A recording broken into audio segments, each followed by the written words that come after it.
MG Creative Design, une image plus que parfaite. Prière là, en nous aidant, ça mène jusque dans la dimension aquatique. Tu ne sais pas comment le faire. Il t'amène dans le soupir. Mais le soupir dans sa dimension de l'esprit de prière. Les géants dans la prière. Que nous sommes dans l'urgence et que les impératifs de l'État s'imposent.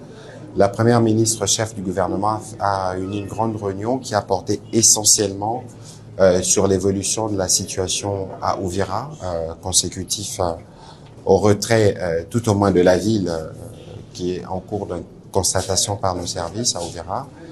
La question ici, c'était d'abord l'urgence évidemment de la population, comment on s'assure de son retour. On a pu non pas seulement parler de ces questions des populations, donc la situation humanitaire, mais on a aussi fait le tour de la question sécuritaire, parce que il suffit pas de dire qu'il se retire, mais il suffit de s'assurer que les services de l'État sont pleinement réinstallés, et cette réinstallation ne peut se faire que de manière progressive, parce que nous savons que la ville est restée infiltrée, nous connaissons le plan, avec ces discours stigmatisants envers la communauté Banyamulenge. Et donc nous avons eu l'occasion avec les différentes parties prenantes, notamment ceux de la DGM, parce qu'il y a plus de 260 000 compatriotes qui sont par exemple au Burundi, qui doivent retourner. Il faut s'assurer que le service aux frontières sont rapidement rétablis.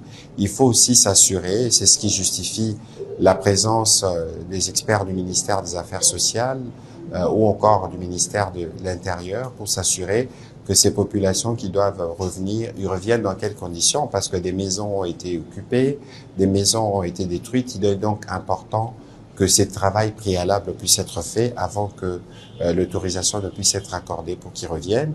Il y a une question qui a fait l'objet des discussions, c'est la question de la justice, parce que bien au-delà de ce qui s'est passé, mais il y a des cas qui peuvent faire l'objet justement de la justice ou de la sanction judiciaire pour éviter que les actes qui sont posés de manière répétée à Uvira, qu'on avait constaté par les passés, puissent se remettre en place. Et donc il y a ce travail-là de restauration de l'autorité de l'État est en cours. Elle requiert justement que l'État, dans ses différents embranchements, puisse se mettre en place, et dès que l'État se mettra en place véritablement, il y aura évidemment le retour du gouverneur et de tous les services qui l'accompagnent. Et c'est un travail que nous voulons faire dans la grande urgence. C'était ça la recommandation principale de la première ministre à tous ceux qui ont participé à la réunion. L'armée a déjà pris pied à Uvira, mais comme je vous l'ai dit...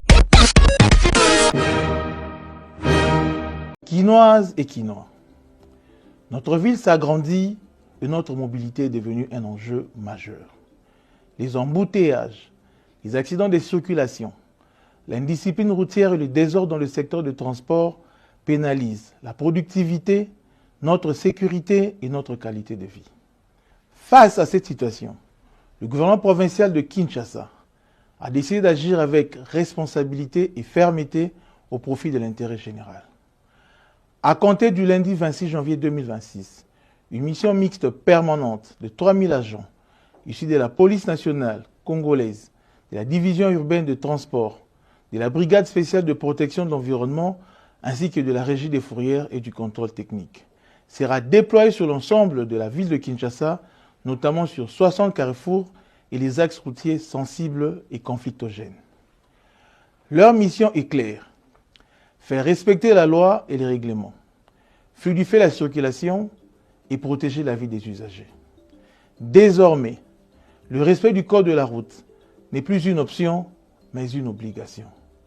Seront rigoureusement exigés le permis de conduire, le contrôle technique valide, la vignette, l'autorisation de transport, l'assurance et le respect de la grille tarifaire du transport en commun. Les contrevenants s'exposeront à des amendes, à l'immobilisation et la mise en fourrière de leurs véhicules.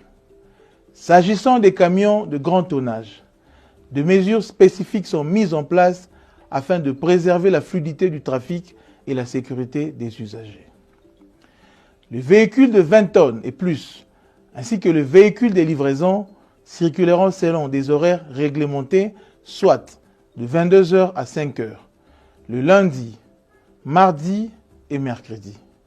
Circulation libre pour les jours restants, tout en respectant l'accès dans la ville qu'à partir de 22 heures jusqu'à 5 heures.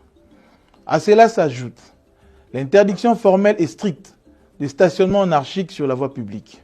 De même, les motos-taxis et tricycles sont interdits sur la route nationale numéro 1 aux mêmes heures, autant que le marché pirate le long des artères principales.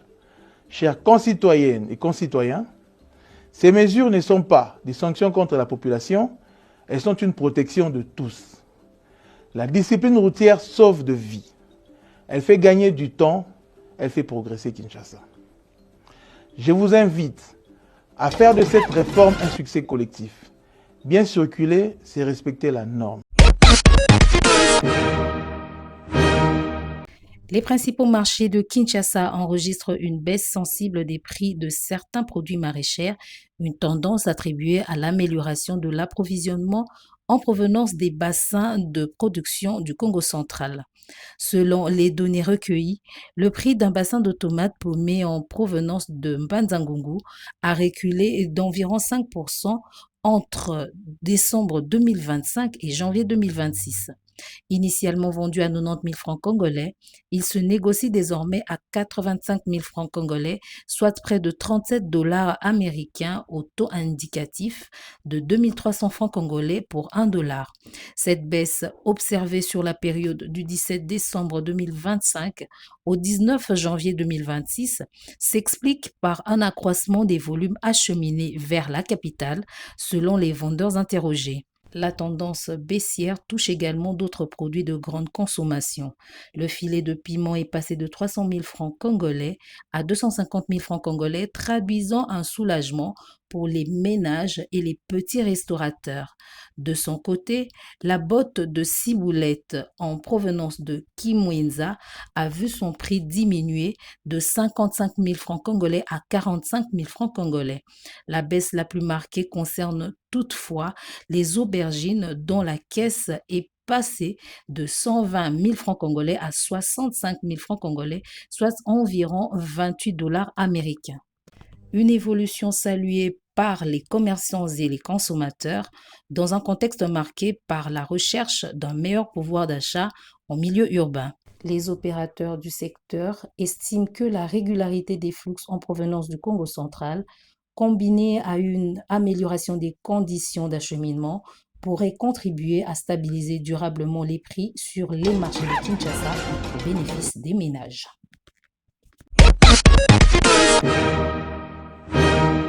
Comme de véritables guerriers, les Lions de la Teranga ont été sacrés champions d'Afrique en terre marocaine au bout de la nuit à l'issue d'une finale allaitante et controversée. Tout était réuni au stade Prince Moulay Abdellah de Rabat pour cette grande finale de la 35e édition de la Coupe d'Afrique des Nations. Les meilleures nations africaines au classement FIFA se sont affrontées devant un parterre de personnalités et de stars de football mondial. Dès le coup d'envoi, le Maroc impose sa domination dans le jeu, tandis que le Sénégal se montre dangereux en contre-attaque. Iliman Ndiaye frôle l'ouverture du score, mais les deux équipes rentrent au vestiaire sur un score nul et vierge de 0 but partout. Au retour des vestiaires, la pression de l'enjeu se fait sentir. Les débats deviennent plus fermés et les deux formations se neutralisent jusqu'aux arrêts de jeu.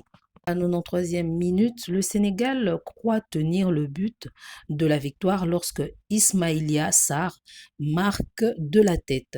Mais l'arbitre annule la réalisation pour une faute préalable d'Abdoulaye Seck sur Achraf Hakimi. 3 minutes plus tard, sur un corner marocain, Malik Diouf accroche Brahim Diaz dans la surface. La VAR est sollicitée et après consultation, l'arbitre congolais Jean-Jacques Ndala accorde un pénalty au Maroc. La décision provoque la colère du camp sénégalais.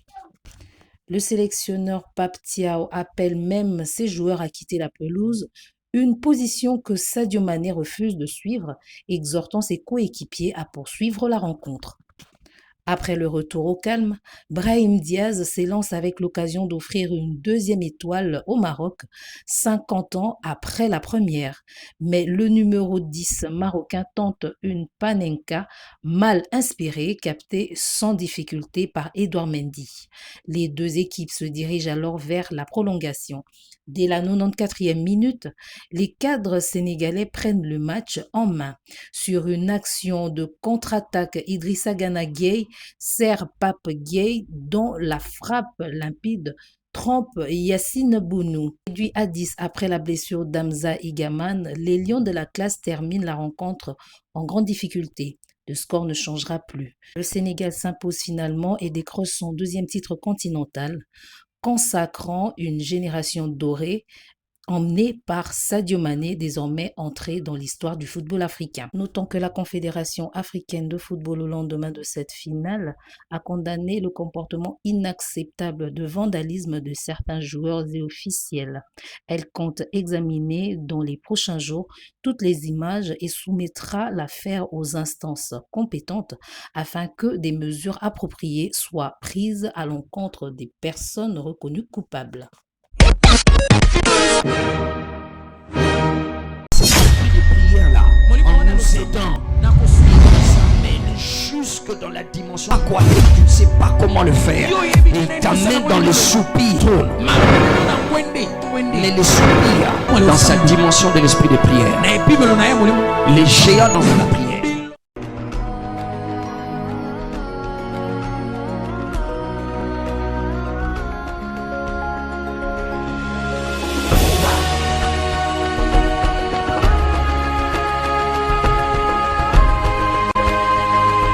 MG Creative Design, une image plus que parfaite.